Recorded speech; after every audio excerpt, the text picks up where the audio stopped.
Hey, welcome to a brand new episode of the Straight Up Show podcast. I am your host, Calvin. It's a brand new year and things have not changed. I mean, things are just, things have changed. Actually, if you want to think about it, so much has happened this year. We got vaccines, we got a new president, and something that's kind of hasn't changed, but it's kind of evolving is us staying at home more. And of course, when you stay at home, you want to watch movies, you want to watch like Netflix, and now HBO Max is a thing now, and got a lot of movies coming out this year. So this episode is actually a merge episode with some of the friends of the podcast, some people that you heard of, some you have not heard of, but we definitely mentioned them on our podcast. We're going to talk about movies today and what's some movies to be excited about in 2021, movies and TV shows to be excited about in 2021. So without further ado, I'm going to introduce our guest today. They are the host of the Real Inspectors podcast on all social media platforms, live every Monday. First, let me introduce my good friend Coty and Mitch. How you guys doing today? Hey, how's everyone doing? Hey, I'm doing great. How's it going? Going good, guys. Thank y'all so much for coming on the show. Coty or Mitch, just kind of tell us about yourself, Coty. So, Mitch and I, we are the Real Inspectors, detectors. What are the rest of the lyrics, Mitch? It's Real Inspectors, Detectives. Cody and Mitch ain't even real directors. They're still gonna tell you which movie was better. Because we aspire to be eventually. I mean, I wouldn't call myself a real director, but what's a real director? Mm-hmm. True. Well, can y'all just tell us a little bit about your podcast and what it's about? Cody, So you our podcasts, we talk about movies, usually that's already come out, whether it be movies or TV shows, and we try and go in depth as well as let people know whether or not they should spend their time watching something. They shouldn't. This past year with COVID going on, it definitely, everyone was at home just binge watching everything. So we're trying to help steer you in the right direction. So Calvin, do your listeners know like how we all know each other? No, but I mean, you can tell us how we know each other. Yeah, so we're doing this podcast as kind of like a follow-up to the show we used to do in college. And that's how we all know each other. Because I know, Calvin, you were coming up with Straight Up around the same time when we were doing the picture show, as it was called back then. And so this is really kind of almost like a reunion for us and when we get together and do this. So I'm hyped about it.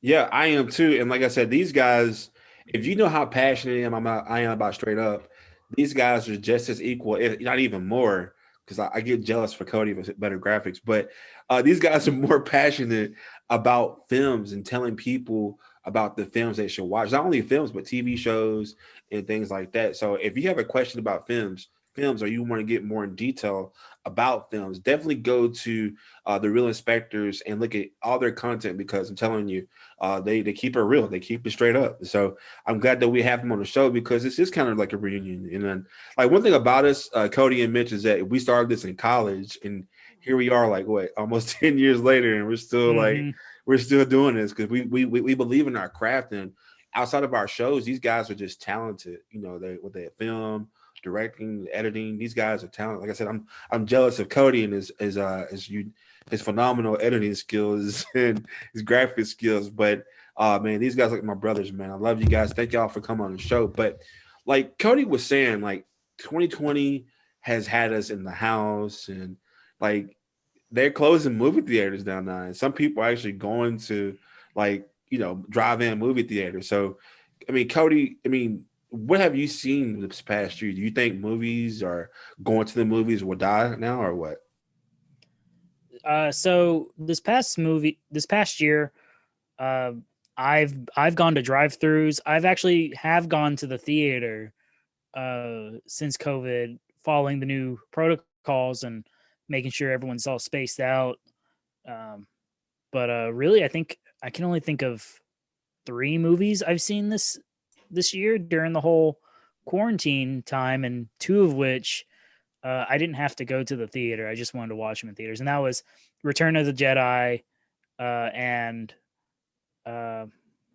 the circus movie with Zac Efron that I just forgot the name of for some reason. Greatest Showman. And then I did see New Mutants in theaters, and I regretted that decision. So the only movie I went to see in 2020 was Tenet, and that's because there was a Christopher Nolan film. And I know you're supposed to see his movies on the big screen. That's the only movie I saw, and yeah, it's all right. So do y'all think that like just like with HBO Max and like Netflix and Amazon, do you think that this is going to become the new normal, that a lot of people won't flock to the movie theaters now? Because we got a vaccine now, but do you think that this year that the movie industry would like take another hit or what? I think we may see a resurgence in it now that people are starting to get the vaccine and it's becoming more available. I haven't gotten to see what happened with Wonder Woman just yet, with people more going to the theaters or more watching it at home. I know I've only gotten to see it at home, and my plan was to also see it in theaters so that way I can compare the two, and I still need to do that just so that way I can have an honest view of it. But I know if you go listen to our podcast, you'll hear our take on the Wonder Woman 1984 movie. Well, I think I don't know, but I think there will be a resurgence. Personally, I just want a home theater. Like I just want a theater to myself. I would be fine with that. Yeah, and I would want that too. I'm trying to invest in a sound bar, like one of those sound bars to have like in your house. You know, I got the big screen TV now, but I want the I still have a old school like fatback TV, and I'm trying to get rid of. I've been trying my hardest to get rid of this fatback TV that weighs like 800 pounds. But I called the homeless shelter, I called like the women's abuse shelter, and nobody wants my fatback TV. So I have a big screen fatback TV that I still can watch Netflix and Amazon on. So hey, if it ain't broke, don't fix it. I've said this before, but I think people like bringing things back for nostalgic reasons, just like we've brought back vinyl records and stuff like that. So I think people will always want to see films on a big screen, but in how it's viewed, I don't know. That's up for debate. I think it's definitely going to evolve and change, but I don't think it's ever going to go away completely. Well, the pixels, the picture itself is not going to be as great, but I think we'll see going to the theater more as a bigger deal than what we used to. It used to be like, oh yeah, we're just gonna go catch a movie real quick. But now it's like okay, we got to plan this out before we go to the theater. Kind of how it kind of used to be, where it wasn't always packed. It was like a whole evening, like, hey, we're going to the movies. And I think like places like here locally, the Robinson, that where like they serve food and stuff like that, or like an Alamo Draft House, I feel like those places are gonna kind of do a little bit better, just because it's like a movie and a dinner compared to just going to the movie. If I'm gonna go out there and risk myself, I want to eat. I totally agree with that assessment. Like I said, I think it's going to change and evolve. But I think, like Cody was saying, drive-in theaters have definitely seen a resurgence. I actually did go to one drive-in in the past year. I went to see Elf. But I mean, that was at a brewery, So I think people are going to come together, and they're always going to want to watch films on a big screen, but how we do it is going to change, but I personally like streaming. I've stayed home. I've streamed mostly everything. Like I said, Tenet was the only thing I saw. So I've been happy to have my own personal, draft house or whatever at home, which is like, DoorDash and HBO Max or whatever, it's like, it's there. So, I mean, that's cool. Like for right now, I'm cool with that. Like I'm the biggest advocate of seeing things on the big screen. But right now, to stay safe, that's how I feel about it until I'm completely sure that I'm not risking my life or putting others at risk. I'm perfectly fine with streaming. And I think the more access we have to different programming and different movies, the more that's going to become sort of like the norm. And I think we've seen actually that people are pirating less and stuff like that too, because there's so many options now on all these streaming services. I was just about to say that. I was like, man, this is so hard to bootleg movies now. Yeah. I mean, the last movie I bootleg was like, dang, Cody, this is crazy. Last movie I bootleg was X-Men Apocalypse. Because I really, was it X-Men Dark Phoenix? Oh, yeah, Dark Phoenix. And I was like, yeah, man, I don't want to do this no more. But no, yes. Well, I was going to say, I used to bootleg a lot of my shows and movies, and now it's just easier just to get the service than have to do all the work around. Disclaimer: the views expressed on this show do not necessarily represent the parent company or whatever. Oh, pirate! You guys pirated? Shame on you! Like, what are you talking about? Hey man, hey man, it's called straight up. I'm not gonna lie. You get it? Oh. But you know what's crazy? It used to be so hard to pirate videos all the time, and I feel bad for people who can't like slang like bootleg DVDs, but DVDs are going away. But we got a lot more with Mitch and Cody. We're going to talk about the top TV shows and top movies you should watch in 2021 on the other side of the break. Stay tuned. Tired of the same old boring clothes? Want to support your favorite podcast but don't know how? Well, you're in luck. The Straight Up Show podcast store is finally here. In our Teespring shop, you can find all the merch that tells the world you're keeping it straight up. From t-shirts to masks to even leggings, our store has you covered. Just visit straightupshowpodcast.com and click that merchandise button. That's STR8 upshowpodcast.com. Vaccines are here. We can see the light at the end of the tunnel. But don't get sloppy. We still have to practice social distancing, play safe, and be smart. The virus is still here, and only high-risk workers will receive the first batch of vaccines. And you have to take 2 doses to get the full effect, so supply is limited. And remember, we're all in this together, and it shows when we stand, hand in hand, making our dreams come true.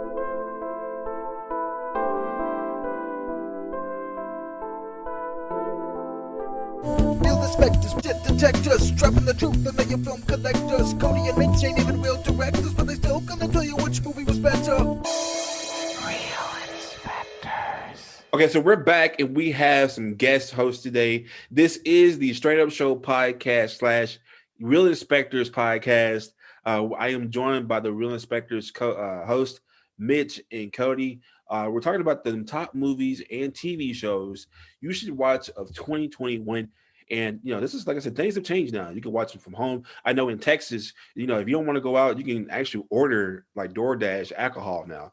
So you want to get drunk, you can stay home and watch movies, which is crazy. So, because I never thought about that in Louisiana. I don't drink, period. But like if you want to drink, get drunk, go home, you can order DoorDash, order like a bottle of alcohol, shots, whatever.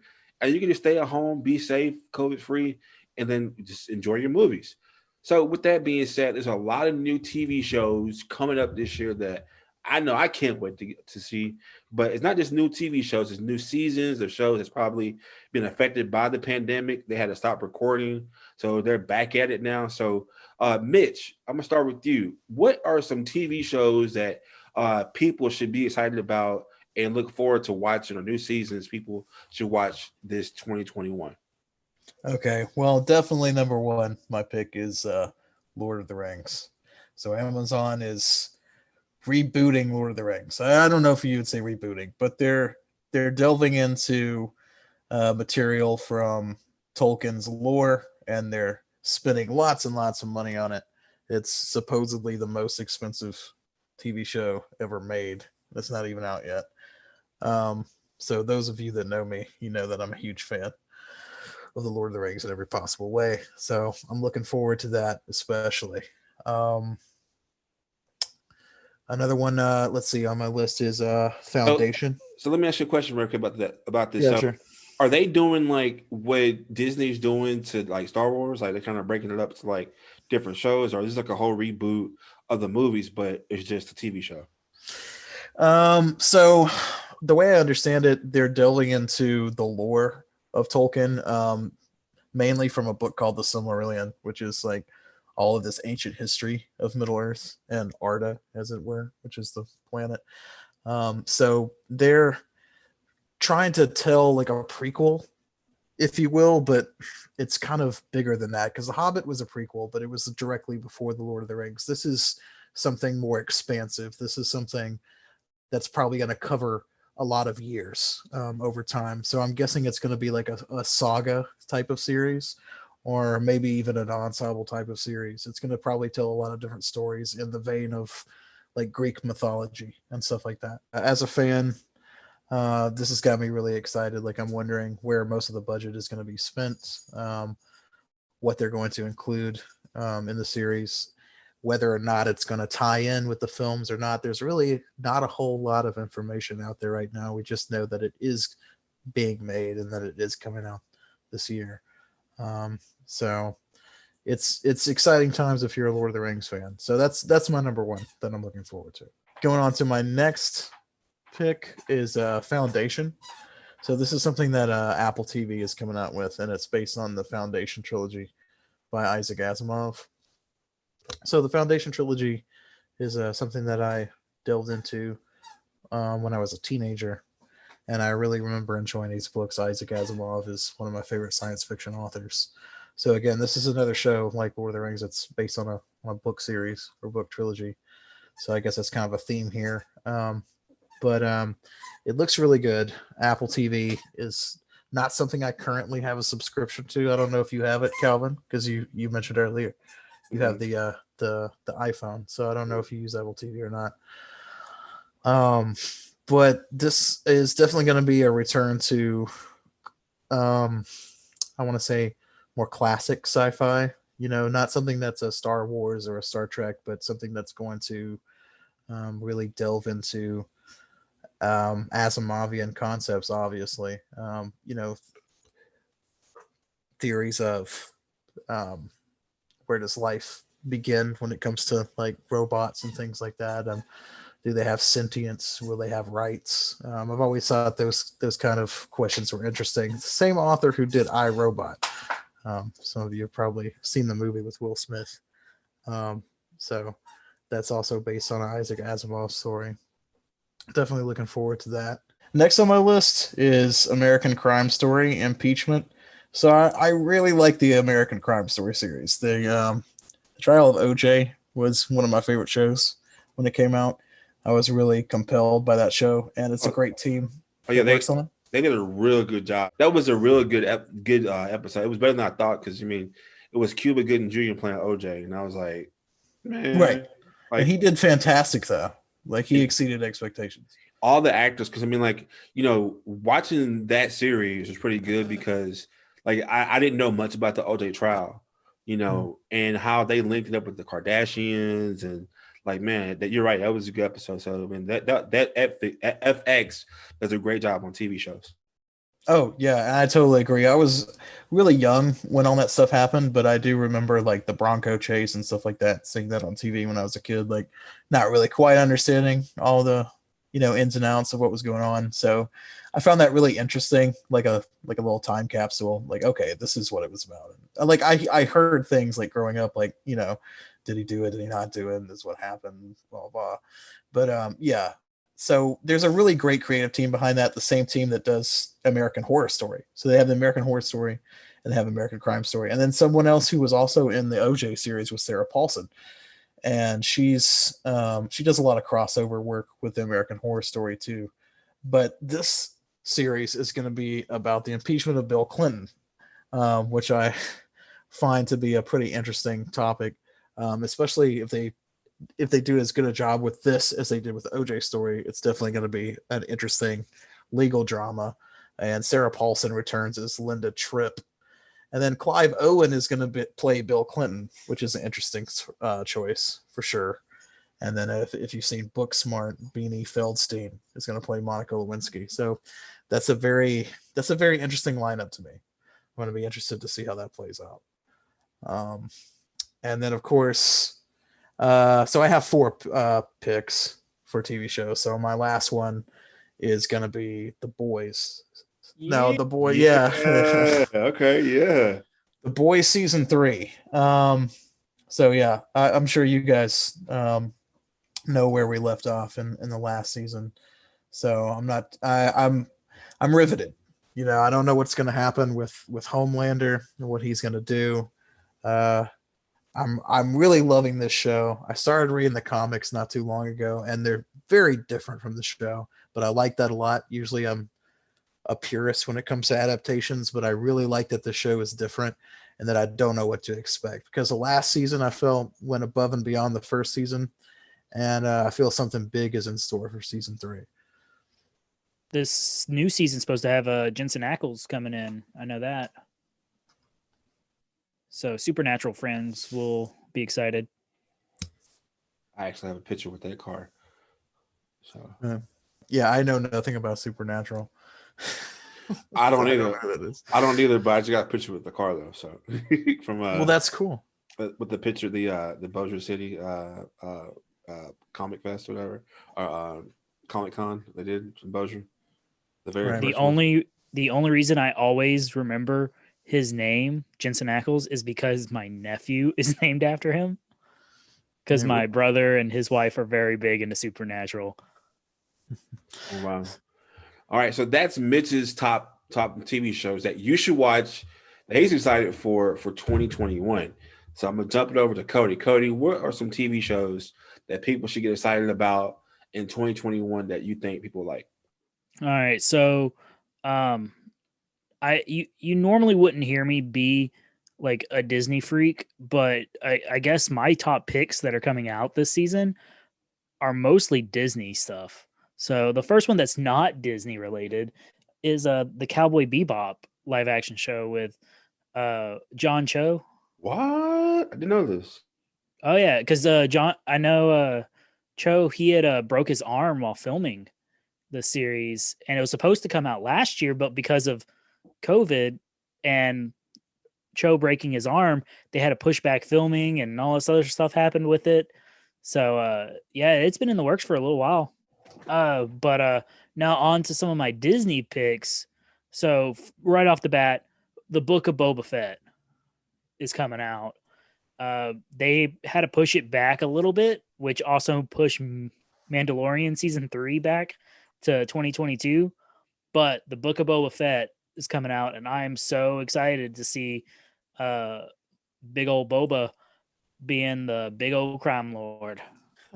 By the way, we coordinated these lists so we didn't have the same ones, because I'm equally excited about this. I'm just going to go ahead and say that. And I actually got some questions about that, because like I said, I'm not a big Star Wars fan. You know, I'm not, but you know, I think that and for all you Star Wars people, don't get mad at me, but I think that The Mandalorian makes up for the last 3 movies. That's just my opinion. So at the time of us recording this, there's currently apparently a big like schism happening in Lucasfilm right now between the people who are loyal to Favreau and the people who are loyal to Kathleen Kennedy, because apparently they're not all working together right now, and Disney's now throwing money at Favreau. And so the people who are like working on the new stuff with Kathleen Kennedy, like their stuff is getting canceled or is getting pushed back. And so there's a lot of people upset right now up at Lucasfilm. And for people who don't know what Favreau is, he's happy off of Iron Man. So and he's the one that made The Mandalorian. He's also the one who directed the first 2 Iron Man movies. Yeah. And he essentially started the MCU, and he's now starting like the Star Wars television universe, well, live action stuff. And then but also he has roots that go further back in Star Wars. He played a voice of a very big Mandalorian in the Clone Wars series as well. But So he deserves that money. So he does it. oh yeah, he's And- he's a Star Wars nerd. That's good. And I had to clarify something because a lot of people watch Mandalorian probably because of Baby Yoda. That's probably all they know is there's Baby Yoda. It's cute. I gotta watch it. But one thing I did not know, I'm glad you clarified it, that there's going to be a season 3 of the Mandalorian, and that the Book of Boba Fett would be different from the Mandalorian itself. Because I was thinking that they were going to have the Mandalorian, and the story would continue with Boba Fett. It's going to be the same crew working on both, and that's the reason why the Mandalorian's being pushed back. So it's all going to be like the same group of people all working together to kind of keep that same flow. Okay. Now, some other Disney related ones, but these are all MCU, Marvel based ones, is that like the Falcon and Winter Soldier is coming out, and I'm excited for that. Some of my favorite MCU movie is still Captain America Winter Soldier. It is like the most beautifully shot of all the movies, and like story wise, I feel like it's one of the more grounded of them all. And so I'm excited to see those two characters come back and butt heads and have to work together. And I'm always excited to see Mackie doing stuff. Yeah, he's one of my favorite people too. I love him, man. He's really good. He was like, I was upset with Altered Carbon, but it wasn't because of him. Like, I feel like he could have been a great Kovac for the series. I just feel like they probably had issues behind the scenes with it. Did you see that episode of Black Mirror? Yes. And Mackie's from Louisiana, so we represent. Is he? Yeah, he's from New Orleans. Oh, I didn't know that. Yeah, I knew that. Yeah. Great movie with Anthony Mackie. Also, just throwing that out there is Pain and Gain. Oh yeah, that one's another great one. That's how I was introduced to him. Like I didn't recognize who he was back in 8 Mile. Yeah, that movie still confuses me till this day. Like it really Mile? does. No, Pain and Gain. Pain and Gain. I'm just like you go in thinking it's one way and it's really not. So Michael Bay's best film. The Rock. Another big one I'm excited for is Miss Marvel. I am excited to see Camilla Khan finally make it to a screen. Hopefully she ends up in the movies later on. But I'm excited to see this character because I've talked about it on Real Inspectors, I believe, but I'm not a big fan of Captain Marvel, the character of Carol Danvers. Yes, you have talked about this on Real I'm not a fan of her because of like the comics. Like when she was just Miss Marvel, I did not like her playing all the video games, like Marvel Ultimate Alliance and stuff like that. Didn't enjoy her character. And then it transitioned into the movies where I didn't enjoy Carol Danvers. Just her attitude throughout the comics and the movies is kind of a smug thing. But Camilla Khan, I feel like I related to in a way because she's this like super fan who got powers and is now like obsessed with like the other heroes she's now having to work beside. And I'm excited to see her because this is also, I feel like, the beginning of the Young Avengers. We're going to start seeing the Young Avengers start popping up everywhere. Like with the new Hawkeye series, we're getting a new Hawkeye for that and stuff. There's a lot of young actors coming in, and Miss Marvel, I think, is going to set the stage for it. Right. And I'm glad that there's a reason why me and you are friends, because I feel the same exact way about Miss Marvel. I think she's when I went to go see Captain Marvel, I fell asleep. And it was that boring. I just don't like it. Nah, you guys are wrong. And I'm a fan of Brie Larson though too. Like I mean, Brie Larson's great. Like if you haven't seen the Unicorn Store that she directed as well, and she stars in, and it also stars Samuel Jackson. That's an amazing Brie Larson movie. Yeah. I like Brie Larson. It's just that character. It's like, man, you got power jacked by Rogue. Like, come on, how do you get jacked by powers? Mm-hmm. Like, that's my bad. Sorry, Cody. Oh, you're all good. You're all good, man. But the biggest show that I've been looking forward to that at the time of us recording this, I started watching the first 2 episodes, but as WandaVision came out. And has it lived up to the hype or what? I'm very much so enjoying it so far. Again, I'm only 2 episodes in, and I did not watch any trailers except for the initial teaser for this, just to make sure that I didn't get anything spoiled for me and I didn't start coming up with my own theories that would ruin the show. But so far, it like has like this old like 50s, 60s sitcom style for these first 2 episodes, and but it still has that little bit of a Twilight Zone-ness to it. And I love that because I'm a big Twilight Zone fan.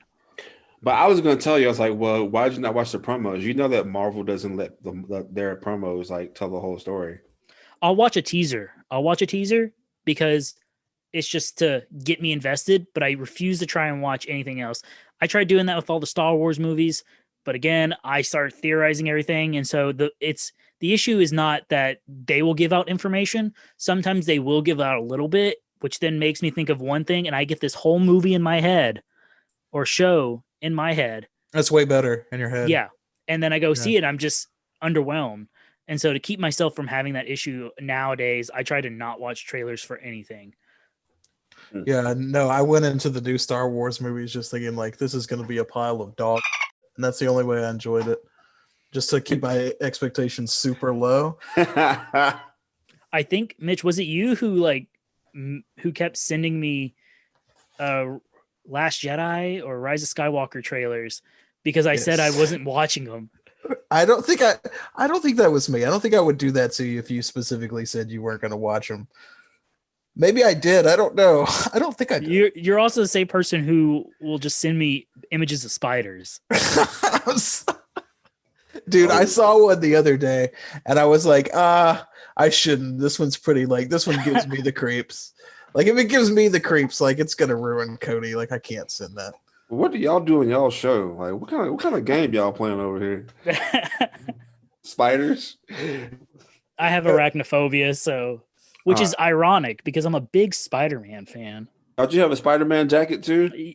Yeah, Spider-Man jacket. I have a Spider-Man tattoo. It's so weird, man. Yeah, I remember this being a problem though when the Hobbit movies came out and there was that scene with the spiders. I remember this being a problem. Imagine me in 2nd grade watching Chamber of Secrets, right, from Harry Potter. You know, now my flesh is crawling now. Damn it, Mitch. All right, so that's Cody's pick from TV show. So my pick for TV show is probably going to be a little bit more urban, a little bit more different and dramatic than y'all's. But I'm gonna stay in the Marvel Cinematic Universe. Well, not cinematic, but the Disney TV shows. I'm gonna stay with Marvel because I think one thing I'm looking forward to is the Marvel What If. And it's kind of like it's a TV show about Marvel characters, but with different scenarios. Like, what if Black Panther was like Iron Man, or what if, like, you know, Captain America was, you know, Wolverine or something like that. But it is actually Chadwick Boseman's last 3, I think, filmings, or what Marvel isn't the last 3, I think. His last 3 works with Marvel. So Mitch and Coty. So I don't know if y'all knew about this. I thought it was a rumor, but I found out it is true. But they're bringing back the Fresh Prince of Bel-Air. Yeah, I saw that. It's coming to Peacock, which is going to probably be dead in a year. But it's going to be on the Peacock network, which is kind of like, I guess it's like NBC's like FX version, I guess. And they're going to have it on the Peacock network, but it's a more dramatic hour-long series of the Fresh Prince of Bel-Air. I think Will Smith is actually directing it, right? I don't know if he's directing it. So I heard about this once I saw the YouTube video. I'm pretty sure there was a short film that was made. And I think Jaden showed it to his dad or something like that. And Will Smith was like super interested in this concept of turning the show into something more dramatic. So that's, I'm not sure if he's directing it or not. I have to look into that, but I know their initial video that was released on YouTube was made by somebody else, and Will Smith later saw that video. Yeah, it was like a one of those fan made movies, and it's Right. kind of like more of a like Will Smith is more hood basically, and so I mean, I'm for it. I would love to see like the Fresh Prince of Bel-Air turn dark. You know what I mean? And hopefully they have like a dark Aunt Viv, not the bright skin like Creole Aunt Viv. That's a big problem in the black community. We don't like the light skin Aunt Viv. We want the dark skin Aunt Viv. It's actually a hashtag dark skin Aunt Viv. But I think the really one thing that I think people should really get excited about, and if you haven't watched it, I don't know about you, Mitch and Coty, but Childish Gambino's, Donald Glover's long anticipated season 3 of Atlanta on FX. It is probably some of the most creative, thought provoking shows that I've ever seen in my life. Have y'all seen Oh it? yeah. Oh yeah. So finally, season 3 is coming up. Season 3 is coming out next year. Yes. Yeah. No, I'm a big fan of Donald Glover, so I like anything that he's attached to. I love his music. I love the show. I'm a fan of Community too, and like I thought the show kind of went downhill when he left the show. Have y'all seen Atlanta on FX? Cody. I've not gotten a chance to see it. It's still on my watch list on Hulu. And so now that season 3 is about to come out, I'm definitely going to have to binge it all. The issue is that I want to watch it, but I don't know who else in my house wants to watch it. And my 1-year-old son doesn't want to sit there and watch Atlanta when Baby Shark could be on the TV. But you've seen it though, right? Have you seen it? I've not seen all of it, but I have seen season 1, so I'm currently watching it. He pushes the button. I tell you that. Like he makes it funny, but he pushes the button. Like it's one of those TV shows that it makes you think, and like there's an underlying meaning on every episode. It's like you have to go back and rewatch it just to make sure you got the message. But it's very deep, and he actually came out and said that season 3 will be the best season on TV ever, outside The Sopranos. Wow, that's a bold claim. That is very bold. So I cannot wait to see Atlanta. If y'all have not seen Atlanta, I think it's made for everybody because they talk about a lot of subjects. I think one of my favorite episodes is like he kind of did a horror episode, but it was more like a knock at Michael Jackson. And Yeah. Childish Gambino dressed up like a Michael Jackson character, but you wouldn't think it's Childish Gambino because he's that good of an actor. And it's called Teddy Perkins. That's the episode called. But you watch that and you be like, man, this guy's a genius. Like Childish Gambino is the GOAT, you know. So Didn't he have that character show up to like an award ceremony? He did. Award show? He did. And people were trying to figure out how they got it to happen because Glover was also at the show. Oh, I don't know then. Because just kind of to break it down, like people was kind of questioning the whole episode, like, is that Childish Gambino and makeup? Because he kind of had his voice like Childish Gambino, but then like Childish Gambino's character was also in the episode, so it's kind of like you don't know if people question like, was that really him? Till this day, like, was that really him playing the character or not? It's like the crazy stuff between people thinking Childish Gambino and Donald Glover are the same person. Yeah, but hey, he said bigger than the Sopranos. So hey, that's we'll see. Did he say better than The Sopranos or bigger than The Sopranos? Because I know The Sopranos finale pissed a bunch of people off. Well, he was saying that it's going to come to that level. It's going to be up there. You know what I mean? So I mean, that's kind of pushing. That's like what Cinemax's number was. It Cinemax or HBO? HBO. HBO's #1 show, I think. So we'll see. You know, we'll see. I'm actually binge watching The Wire right now, which is like an old HBO show that I never watched growing up. But I'm looking forward to all these TV shows, mostly on Disney and streaming. But I don't really watch much network TV besides like, you know, FX and stuff like that. But anyway, that's it for our TV shows. We're gonna have the top movies we're excited for and that you should be excited for as well on the other side of the break. This is the Straight Up Show podcast with the guys from Real Inspectors podcast. Stay tuned. I think straight up means to be able to speak in a way that is straight up, to be honest and to speak your truth. Raw, uncut, you know what I mean? It's blunt, you know, straight to the point. This is what it is. It's just a place to be open and honest, and that's what I appreciate most about it. And it provides a place for community members to come together and just be straight up with each other. about things that are going on in the world because it affects all of us. Unfiltered, raw, with all the cursing that Calvin does. Straight up is just being real, telling it like it is, being you. Being solid, being who you are, no matter what it is, no matter what situation you're faced with. Right, this is who you are. It really speaks to me, saying it is what it is, and it ain't what it ain't. Straight up. Here at Straight Up, we know that all lives matter, but historical events have shown that there is an inverse power dynamic between the races in our country. To highlight this, we present our Black Lives Matter merchandise, because let's be real, some of you don't seem to understand that this isn't the organization, but a message. That message: end inequality towards minorities in America. And just in case that's too complicated for you in English, we have the phrase translated into 10 different languages. Visit straightupshowpodcast.com for this and all our other merch. That's STR, the number 8, showpodcast.com. Shirts as low as $19.99.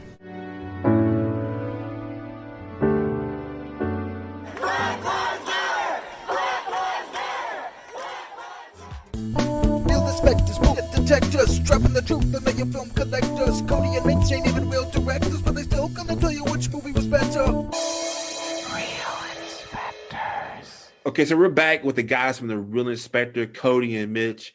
Thank you guys for coming on the show once again. We were talking about the number one, or the movies and TV shows that we think that you should be excited for, or that's coming out in 2021. So you're going to be at home maybe, and we don't know where COVID is going, but we're going to give you some tips and some TV shows to look forward to and mark them on your calendar. Okay. All right. So we did TV shows the last block. We got some nice TV shows, mostly streaming apps, but we're going to talk about movies now. What are some movies that you all should be excited about in 2021? We'll start with Coty. Coty, what's some movies that you're excited about, or what people should look forward to in 2021? So nowadays we have a tendency to make really, really late sequels, and it's just more of to like catch on the nostalgia that people have for them. And I can tell you right now, this first one's already caught me, and that's The Matrix 4, which is coming out in December this year, which I believe has the same release date as John Wick 4. So Keanu Reeves is going to be competing with himself this December, and it's going to be crazy. That boy ain't right. But it still has it has Lana Wachowski on it, so it still has one of the Wachowski siblings. I'm not sure what happened, why it's not both of them. Wait, just one? Yeah, it's just one. I see. I didn't know that. And that was like all the big news about it whenever I was hearing it, that it was just Lana doing it. And I think there's someone else who may be assisting her on this one, where it's kind of helping get the ropes kind of deal. But yeah, I know they got a lot of people coming back for it, and then like Neil Patrick Harris is supposed to be in it too. See, so Coty, like, what do you think the movie is going to even be about? Like you said, you create random movies in your head, like in theories. So, like, have you already started theorizing about this one? Because like I don't even know where to go. All right, but let's just keep in mind that I haven't seen The Matrix growing up as an adult yet. So I haven't finished the last one, and I haven't seen it as an adult yet. So I wanna. I literally like 2 weeks ago was watching the Matrix again. Oh, but just out of the blue it was on, and I just started watching it. All I remember from the Matrix is the infamous like bullet dodge scene and the pills. That's about it. Yeah, so I'm not going to give you any spoilers for the Matrix, but this new one, because the Matrix 3 was definitely an ending. So I'm curious how they will kind of transition it, because one of the things throughout the series is that they talk about how the Matrix isn't the first one. And so this is just a new run of the Matrix. And I guess we'll see some characters kind of come back, and curious how they'll be there and in what way. and what kind of symbolism Lena is going to try and slide into him, because that's all the series is about, like being trapped in someone else's body that's not your own, which was just them explaining about them talking about transgender in a way, and there's a lot of symbolism like that within just the first film. I didn't know that.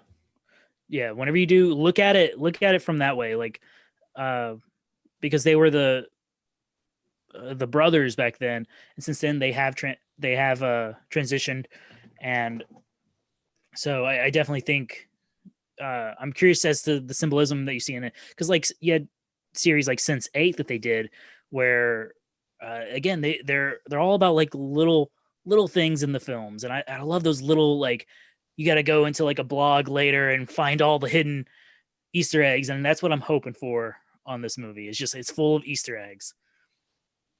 I hope it's well done and it's not remembered as like the Indiana Jones 4 or something like that comes back years later and we're like, okay, or like what they did with the Bourne series. It's like, do we need it? Was it good? I don't know. I'm a little weary of that one. Man, y'all make me feel so bad because there's a lot of movies I have not watched yet. Lord of the Rings, Indiana Jones, Evan Bourne movies. Yeah, I'm not a little big movie buff guy. That's okay. That's why we're here. Yeah. Yeah, that's why y'all. All right, Curtis, what else you got, Cody? So a while ago, I talked about how I'm a big Spider-Man fan, and the end of this year, we're getting an unnamed Spider-Man 3 film. And the 3 could be symbolism for something else. If you guys watch Real Inspectors, we've all been theorizing what's going to happen. Oh boy, yeah. That we're going to have 3 Spider-Man. Pizza time. I want to hear some of these theories, though. But so far, we've already been confirmed that Jamie Foxx and Alfred Molina are coming back. So we got Shocker from the Amazing Spider-Man series, and then Doc Ock from the classic Spider-Man series. I'm going to jump in there and say, wasn't he Electro? He's Electro. Did I say Shocker? Yeah. Yeah. Oh, that's my bad. It was Boheme. I forget the guy's name. Boheme. What you call it? He was the Shocker in Spider-Man. Homecoming. Yeah. I meant Electro. That's my bad. Wrong black person. No, I was thinking about Shocking. That was the best. But no, it's kind of coincidence that both Shocker. Yeah. But you know what? That's a stereotype in comic books, like, you know, and movies now. Apparently, like, why does the black superhero or villain has to have electricity? Mm-hmm. Yeah, that's kind of weird. I don't know how that got started. Did that get started with Black Lightning? You know what? I have no idea, but we talk about that on one of our episodes. But no, that's just kind of like me on my soapbox about black guys and having electricity powers.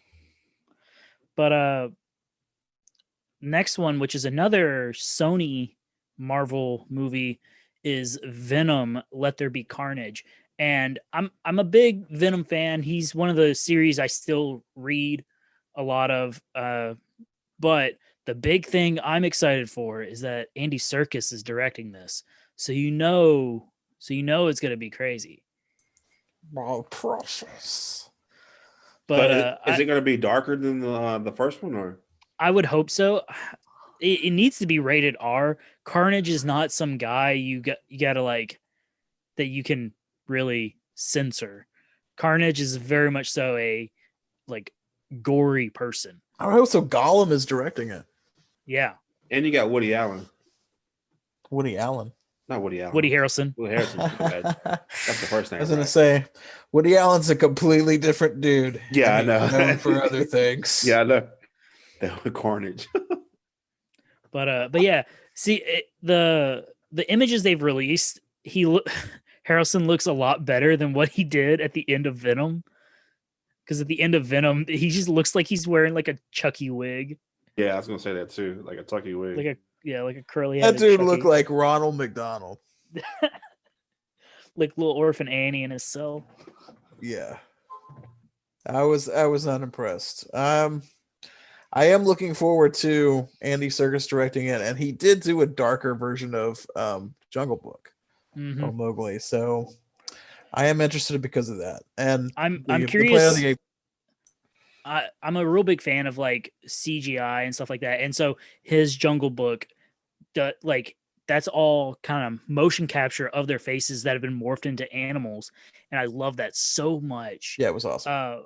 And so I'm really hoping that we're going to see that with like the animation, that we're going to have more like body motion capture, motion performances come from like Tom Hardy doing the stuff as Venom, so that way we can really see, I guess, like the body motion, like the emotion in the body, and we'll see that with like Carnage, because it's going to be these two who are our big CGI characters. As of right now, I haven't heard of anyone else really being in it that's completely CGI. Yeah, I'm hoping for an R rating as well. But we'll see that. Another big movie I've been waiting on is Mortal Kombat. And I've been waiting on this for so long. All my friends have been sending me like updates as they pop up. Yeah, it's going to be, they just announced that it's getting an R rating. Some of the actors who they have playing in here are going to be great. The one I was excited for was I'm not sure if I'm going to say his name right, but Makad Brooks, who's playing Jax. He plays he's in Supergirl, where he plays Jimmy Olsen, and like I loved him in Supergirl, so I'm excited to see him. The images they just released, he's got his robot arms and he's got a mustache now. Yeah, he was trending on Twitter talking about is that Steve Harvey playing Jax. But yeah, so I hope it's better than the original movie. But the original movie wasn't that bad.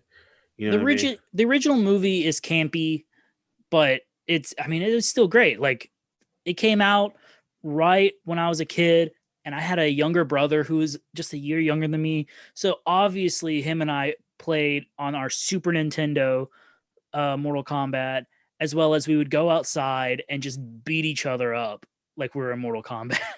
So if you play Mortal Kombat with your siblings, it'll start a lot of family feuds. See what I did there?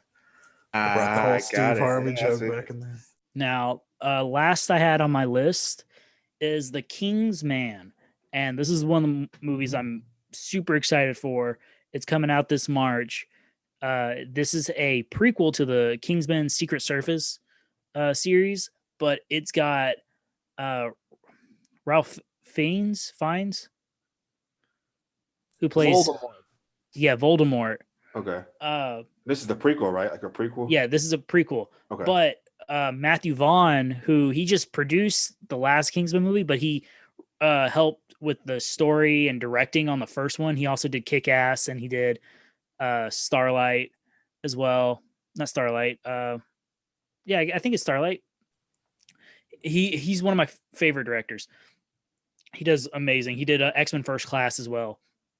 But him and Mark Miller, who's the writer of the comic books Kingsman Secret Service, they work really well together. And I just enjoy Vaughn's writing style. And so I'm super excited for it. Aaron Taylor Johnson's going to be in this as well. And since Kick-Ass, I've been a huge fan of him. I was excited whenever he was Quicksilver for the MCU, but then we all know what happened with that. And now that I'm watching WandaVision, I'm hoping he pops up again. I don't know. I haven't made it far enough into the series yet, so please no spoilers, guys. Yeah. You seen Tenet? I have not gotten to watch Tenet yet. Is he in Okay, there? then I mean, if that's a spoiler for you, I might have just ruined it. But I mean, you might Is he in Tenet? You might want to check out Tenet at some point. Oh, okay. Let's just say he wasn't quick enough. No, I'm just kidding. I didn't watch the movies. I don't know. I'm just playing with you. But no, I tell you what, he is a great director, and this might be small to some people, but like if you got to be a great director to give Elton John a great character and make a cameo in your movie. Just saying. Mm-hmm. And there's a Prince song in the second one too. which is something that people thought was never going to happen. Was it Let's Go? Wasn't it Let's Go? Wasn't it? I think so. Yeah. But that's all I had on my list. Mitch, what did you have? All right. So in no particular order, these are the movies that like I'm looking forward to the most. No Time to Die. So James Bond. I actually am a pretty big fan of the Daniel Craig era of James Bond movies. I know they're not everyone's cup of tea. That's a Mitch British and I joke. have talked about this before, where I really haven't watched Daniel Craig stuff, but I'm a big fan of the Sean Connery stuff. Right, and I'll get into this also about Spiral later, but so I didn't grow up watching all the same movies that you did, Cody. So this kind of like his era kind of introduced me to it. Like I'm like I don't really, the Pierce Brosnan movies never really captured my attention when I was younger. I'm like, what is this? So that era, the Daniel Craig era, kind of like introduced me to James Bond because I was going to see movies by myself at that time. And when they started coming out, I was a little bit older and they were kind of cool and darker, grittier. I think it felt sort of like what they were doing with the Batman series too, like updating it for a more modern audience. So I like these movies. I think they're good. I've heard that this is Daniel Craig's last time playing 007. So I'm interested to see how they wrap it up, because unlike the previous films, these movies have had sort of a reoccurring theme to them. Like they all tie into each other. They have, consequences in one movie for the next. So that's something that they really haven't done in James Bond before, is make it linear from one movie to the next. So I'm interested in seeing how they wrap everything up and whether or not they pass the mantle of 007 to another character. That's something that's been talked about too. Going on from there. Next on my list is Ghostbusters Afterlife. So huge Ghostbusters fan. I'm just going to be blunt here and say I really did not like that last Ghostbusters movie. I thought the writing was really bad. The female cast. No, I thought I love the female cast. All those ladies are really funny. They had like the perfect cast. They had the for perfect that cast. movie. Yeah, none of my complaints come from the cast. Those ladies are really, really funny. All of them I'm fans of on Saturday Night Live. I'm a big fan of Saturday Night Live currently too. I think it's still funny. So I had no problem with the casting or anything like that, or having like I'm not some like neckbeard like, oh, they're all females and I hate it. It's not like that at all. I just thought the sense of humor in the older Ghostbusters was totally different. Like it was wittier. It just had a different feel to it. Like there was just a snappier writing to the script. So I'm excited about this one because it takes it in a different direction. It acknowledges the previous Ghostbusters movies as having happened. That's one thing that I didn't like about the new one too, is that they like didn't make it a sequel. They kind of just erased everything that happened before. Like the Ghostbusters actors showed up, but they had really random cameos. This one is set in the future, and I think it's about their grandkids. So I know Egon's granddaughter is a character in this. Paul Rudd is like their school teacher, I think, and he was like a big fan of the old Ghostbusters. It looks really interesting. It looks like they fight ghosts in a small town. So I'm looking forward to it. Calvin, did you have something to say about that? Oh, I just like Paul Rudd, period. So. Oh yeah, he's great. Next on my list is a movie called Free Guy. So this is about an NPC in a video game who discovers he has sentience, and he's played by Ryan Reynolds. I feel like Reynolds has some amazing advertising he does.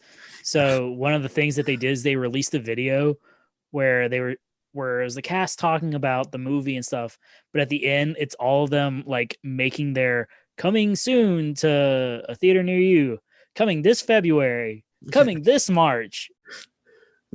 And just so on and so forth. Yeah. I feel like I've been hearing about this movie for a long time. So I'm ready to see it. It looks really funny. I think Ryan Reynolds is really funny. Like I like the Deadpool movies.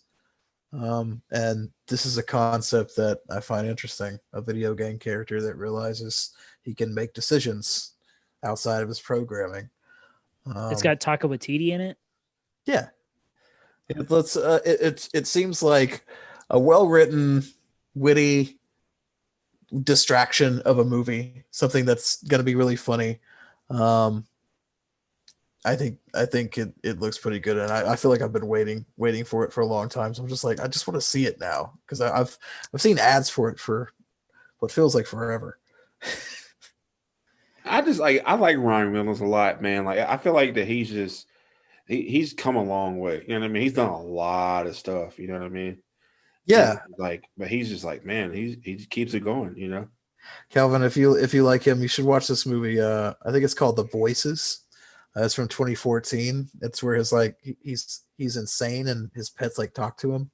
It's a very bizarre movie. But anyway, moving on from there. So yeah, I have 6 on my list because I only had 4 shows. So I couldn't decide between the next 3. So I was like, I'm gonna put them all on there. Godzilla versus Kong. So I really like what they've been doing with the Godzilla movies lately. And I really did like Kong Skull Island as well. And I'm pretty sure they're going to pit those 2 versions of them together. The last Godzilla movie, you see references of Kong on Skull Island during the credits. Right. Yeah. So I'm really pumped for that because I love big giant monster films. And isn't Millie Bobby Brown coming back for this one? Yeah. Yeah, she is. So it's keeping in line with the last Godzilla movie. And then, yeah, Kong Skull Island was great. I like giant monsters. I like all the King Kong movies. I like all the Godzilla movies. I like all of them, even the bad ones, like the one with Matthew Broderick. Like, I was young enough to like that movie when it came out. And then next on my list is Spiral. So, again, like James Bond, this is another series that I really wasn't a part of when it was at its peak. This is a sequel to the Saw series, which I've never seen a Saw movie before. But incidentally, I want to see this movie because it's written and directed and starring Chris Rock. So this is a dude who does comedy and now he's switching to horror, and I'm really interested. It feels like he has something to say, like when you switch from like you're known from comedy, now you're doing horror. Like I'm interested to see where it goes. It seems like a gritty police drama. That's the one with Samuel L. Jackson too, right? Yes. Oh yeah. I'm really interested in this one because I really don't know that much about Saw. They've really never appealed to me, but this one does for some reason. I'm glad that you brought this up because I did not know what this movie was. You kept talking about Spiral, and then I didn't know anything. Now that you're saying it, I'm definitely going to watch this because I was a big fan of the Saw series as well. Yeah, and I am not a big fan of the Saw series because I know nothing about it, but this one really appeals to me. I like it when people switch up their creative tone. That always is interesting to me. Like again, Jordan Peele is someone else who has done this. Like he went from Key and Peele to doing horror films, and he does them really well. So you know, I'm interested to see what a comedian's take on this horror film is going to be, and the trailers that I've seen look really good. I feel like it's actually a very easy transition from comedy to horror. Because it's literally just taking something a little too far for something to really be scary. But I don't know if that's also because I do a lot of haunted house stuff, and I do see some of those people jump back and forth. Yeah, it's like, have you seen the Key and Peele skit where the cop is a magician? He just keeps pulling out handkerchiefs. I haven't seen that one yet. You haven't seen that one? Mm-hmm. Oh, well, it's funny because it's like well, you like magic, Cody, but it's like what you were saying. It's like it's creepy when it's a cop doing. It's like, why are you doing magic tricks after you pulled me over? Like, there's just takes it too far to where it's like almost scary. But anyway, That's how I felt about the whole Carl Winslow, Steve Urkel skit they did. That was kind of creepy. oh, that was very creepy, man. That actually disturbed me to my core. Yeah, that was kind of like, yeah, I knew it was at that moment. I was like, yeah, he can do horror for sure. So yeah, Spiral, definitely something I'm looking forward to, and props to them for making me interested in a series that I've really never cared about. And then last one is Dune. So I'm really looking forward to this one because this is again a classic that I have not read. I've seen the movie directed by David Lynch, but I've been told that movie and the source material do differ a lot. And of course, there's many books in this series, so I think that what they're planning to do is make this into a series if the first one is successful. So I'm excited to see it because I want it to be a success. I want to see where it goes. This is going to be a high fantasy is a term, but it's definitely science fiction. So high science fiction maybe is the term. Something that inspired the likes of Star Wars and stuff that we know today. This book was written much before Star Wars was conceived by George Lucas. So this is kind of like the granddaddy of modern sci-fi, and it's finally being given a proper film by a really good director. The same guy who did Blade Runner 2049, and I've gushed about that movie many times. And this is another one of those movies where I'm already know I'm going to go see it when it comes out. So I have not watched a trailer for it. I watched the teaser and that was it. Yeah, it's going to be epic. It feels like it's going to be huge. Very, very, very large, grandiose. And that's what I'm excited about. And that's mainly one of the reasons why I do want to see it on the big screen. I think if there was another HBO, it's an HBO or Warner Brothers. So I believe it's going to be coming to HBO the same day it goes into theaters for. Yes. Yes, it is. But I do feel like this is one that I'm actually going to go see in the theater just because I want that experience. Like you said, now going to the theaters is kind of more like a big deal for me. And it's been a long time since I've seen something on this scale that they're trying to do with Dune. You know, I think they're trying to echo what Lord of the Rings did for fantasy films. You know, I think they're trying to make it this big and that epic. So I'm excited about seeing that, like the giant sandworms and all that looks really cool to me. Well, that's got me excited for some movies now. I mean, you stole two of mine. I was kidding, but no, it's. I definitely want to go see Spiral. I'm kind of like you. I want to see how Chris Rock transitions. We know Samuel Jackson can do like, why these snakes on this mother plane. You know, we know he can do like horror movies. And what movie did he do? Lakeview Terrace, I think that was the one. Right. With the guy from Watchmen. Yeah, that guy Patrick. I forget his name. But he played Night Owl. Yeah, I know what movie you're talking about. Yeah, and he can do Range. But Spiral was one of my movies, but this is not really on my list. But I'm glad that they're going to have it this year. Hopefully, this is the end of this movie series. If I see one more Fast and the Furious movie, I'm going to be mad. I knew what it was before you even said it. like the fact that you got John Cena in this, this. I didn't know Cena was going to be in it until I saw an image today, and I was like, really? Yeah, and I watched the Hobbs and Shaw one, and I was like, you know what? Just stop. After that, I was like, you got robot people now. Like, just stop. It's over with. It's not they have robot people. You have to watch the Hobbs and Shaw one. It's just like it's enough is enough. Paul Walker's dead. The movie died with him. Like after that, it just kind of wasn't. It wasn't as good.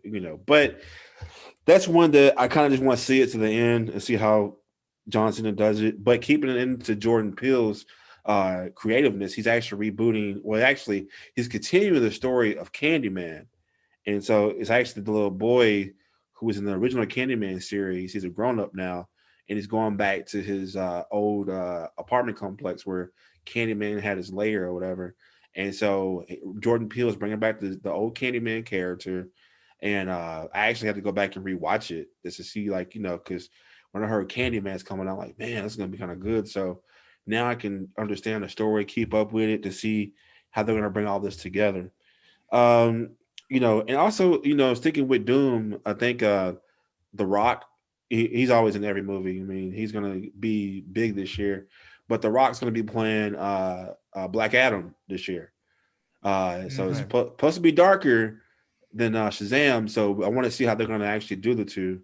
They're gonna have the Justice Society of America in it. Ooh, wait, the same one from the TV shows too, or? So they're casting a new set, but but it's the Justice Society. So it's like Jay Garrick Flash and Alan Scott Green Lantern. So it's the old before Justice League was ever a thing. It's the old team. Okay, so it won't be any kind of CW crossover at all. No. It shouldn't be any CW people. Okay. All right. And, this show is kind of, so we've been accused of being militant and stuff like that on this episode. And I know Lee's not here to plug our saying, but if you don't like our show we talk about, there is an email to send all your hate mail. The email is idon'tcare@gmail.com. That's idon'tcare@gmail.com. And with that being said, I'm really excited to see a movie with I cannot pronounce his last name because he's has an African last name, but it's Daniel Kuyuwu. But he's the infamous guy from the Get Out movies. But he's playing Fred Hampton. And he's playing who's a Black Panther Party leader. And he's going against the FBI informant, who is basically an insider for the FBI, and Lakeith Stanfield, who I actually talked to on Clubhouse, by the way. He's a really nice guy. But Lakeith plays in Childish Gambino's Atlanta series as God, I got his character's name already. Anyway, but no, so Lakeith, he's gonna actually, these two guys are up and coming actors. Like, they would be like the brand new Denzels, and Lakeith, I know you're probably like, he has range. He has range, and I'm just telling y'all right now that Lakeith is going to be a megastar pretty soon. And I don't really say about any kind of celebrities, but I think him and a couple more people, but Lakeith, man, just to see his work, his range, he's definitely going to do it. Another movie I'm excited about is I feel like this guy is a thorn in my side, but he does a lot for the community. But people call him the number one basketball player in the world. I don't. But LeBron James is not only taking over teams, but he's taking over movie concepts in Space Jam too. So there will be a sequel to Space Jam. I don't know how I feel about that, but anybody? Yeah, I know this is something that's been talked about for years. Like, oh, LeBron is going to be in the new Space Jam, and they're going to make another one. But again, this is one of those sequels that they make way, way after the original. That feels like, I don't know, kind of like a cash grab. Like, we're going to bring up this old thing that everybody loves and grew up with and make a new one. I don't know. Like, I feel like it was Michael Jordan's thing. I don't know how it's going to work with LeBron James. Maybe it's going to be great. I don't know. And you don't know LeBron James, do you? do kids today even watch Looney Tunes? They probably have. I think growing up for us, it was more about Looney Tunes, but for now, for kids today, it's more about LeBron James and the basketball players now. Oh, for sure. So it's kind of like a reverse thing. Like, okay, who were the Looney Tunes? You know what I mean? Because I put Tom and Jerry in front of my niece and nephew. They're like, this is boring. I'm like, it's Tom and Jerry. Like, how can you be How can you not be entertained by people? Like, how can you watch cartoons for 30 minutes? They say not one word. Well, you can try that again because Tom and Jerry do have a movie coming out this year where they're in the real world, I believe. What? I did not know that. Hey, there you go. See, but so that's and LeBron James is a great person, but he has a habit of jumping on other people's stuff that's already been done, like teams and chasing rings and now chasing movies. So anyway, another one that I'm worried about now that I want to see this year is called Malcolm and Marie. It stars Zendaya, who plays MJ on the new Spider-Man movies, and Denzel's John David Washington that played on Tenet. So just to see these two, because Zendaya's beautiful, first off, but then John David Washington, I haven't seen Tenet. I'm pretty sure it's big, but you're Denzel Washington's kid, so I'm pretty sure you got some chops. But just to see her step out of like a serious role and a more romantic starring role, I want to see how she does on this movie. So it's a Netflix movie coming out this year. So I can't wait to see that. That comes out, I think or later on this year, I think. But one movie that I'm gonna end it with this, which I think that may be the best comedy of the year, maybe. I'm gonna say Coming to America. Too. Yeah. Thank you. If you didn't say it, I was gonna say it was my runner-up, and no one talked about it. Yeah, that's like Coming to America too. It's gonna be exclusively on Amazon, but I think Coming to America 2, it comes out in March. I'm surprised they didn't do like a Black Panther thing and like put it in February. You know what I mean? But that's just here or there. But yeah, Coming to America 2 is a sequel to Coming to America. The concept is that apparently Hakeem has a bastard son back in New York, but the question is, who is the mother? Because we don't remember Hakeem having sex with anybody in that movie. So where did he dip off to? So I mean, I'm looking forward to it. You got a list of characters from Wesley Snipes to Tracy Morgan from SNL, and there's a lot of people. So that's my list. I'm ready to see how they're going to pull it off. A bunch of brand new characters. I mean, that's a lot. And there's some old people coming back to like Louis Anderson and John Amos, and I think all the characters except the mom because she passed away in real life. But even Darth Vader, James Earl Jones is going to be playing the movie. So I'm looking. Oh, my bad. You know what? I'm looking forward to all this. I'm away from my microphone. Sorry about that. But no, I'm looking forward to this. I mean, so what about y'all? Y'all think about that, or how you feel about Coming to America? Yeah, it's again one of those movies. The trailer dropped, and I haven't watched it because I know I'm gonna see it, and I don't want any jokes or anything spoiled. I'm ready to see it. I know I saw James Earl Jones is coming back for it, and I'm always happy to see Vader and stuff. This is one sequel made years later that I'm not mad about. Like this one is one that feels right. And a lot of people are actually bashing it and saying that it looks really cheap, and I'm like, man, like I don't even if it is cheap, like case in point, like because Eddie Murphy has I'm surprised he's more geared of doing like streaming like platforms like Amazon and Netflix, and I thought that when I saw him doing Dolomite, who's just like an old like character back in the 70s, like I thought it was gonna be cheesy and crappy, but man, like he delivered. It was great. Eddie Murphy can do no wrong. Yeah, I agree. And I wish Brandon was here because I'm like, we always talk about Will Smith and how great Will Smith is. I'm like, dude, nah, man, Will Smith can't touch Eddie Murphy. Have you listened to any Eddie Murphy's music? Oh yeah, all the time. Party all the time. What else? He knows he does Jamaican music. Yeah. Red Light, that was a good song about him. And so yeah. And speaking of Eddie Murphy, Party All the Time, there's actually going to be a Rick James bio coming out next year or this year too. So I'm in Lifetime's doing it, so it's going to be pretty horrible. So wait, yeah. Who's play? Wait, do we know who's playing? I'm not sure yet. I'm not for sure if it's going to be this year or next year, but Lifetime is doing a bio on Rick James, and it's going to be horrible. Do you remember when you had me play Charlie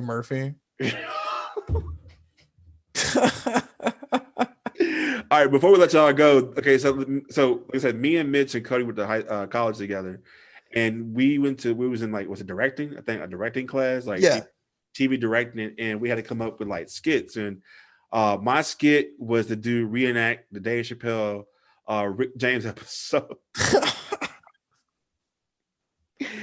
And I forgot. No. Yours was wait, were you in the Rick James episode?